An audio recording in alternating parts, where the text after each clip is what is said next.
Dans mon quartier, les hommes se comportaient en dictateurs. Les femmes devaient leur obéir à 100%. Les filles n'avaient aucune liberté. J'ai beaucoup souffert à cause de ça. Mais j'avais toujours l'espoir de quitter mon village pour aller vivre ailleurs.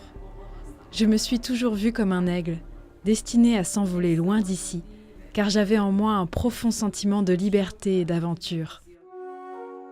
Depuis toute petite, Ariana rêvait d'une vie meilleure. Rêve en grande partie alimenté par des films de Bollywood qu'elle regardait. Des images magnifiques de femmes qui chantent, qui dansent, qui malgré les obstacles, finissent par épouser l'élu de leur cœur. Tout ça faisait miroiter à Ariana une liberté qu'elle ne pouvait qu'imaginer. À l'époque, je ne comprenais pas grand-chose au sens de la vie.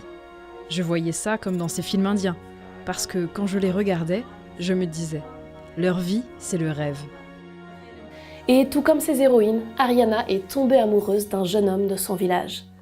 Mais dans un pays où les mariages sont arrangés par les parents, c'est très dangereux de commencer une romance secrète. Les femmes n'avaient pas le droit de tomber amoureuses, c'était péché. Seuls les hommes pouvaient aimer. Ce qui devait arriver arriva, et un jour, la tante d'Ariana a découvert une lettre d'amour écrite par le jeune homme. Je vous raconte pas le scandale. Quand ma tante a montré la lettre, toute ma tribu a su que j'étais amoureuse. Mon frère a débarqué à la maison avec un couteau, menaçant de me tuer, parce que tout le monde était au courant. Pour mettre fin à cette honte, la famille d'Ariana l'a rapidement mariée au jeune homme. Un dénouement heureux pour elle. D'autant plus que, sans le savoir, ils l'ont directement mise sur une voie qui la mènerait à rencontrer Jésus. En effet, à l'insu de tout le monde, la belle famille dans laquelle Ariana venait d'entrer était en fait composée de chrétiens secrets.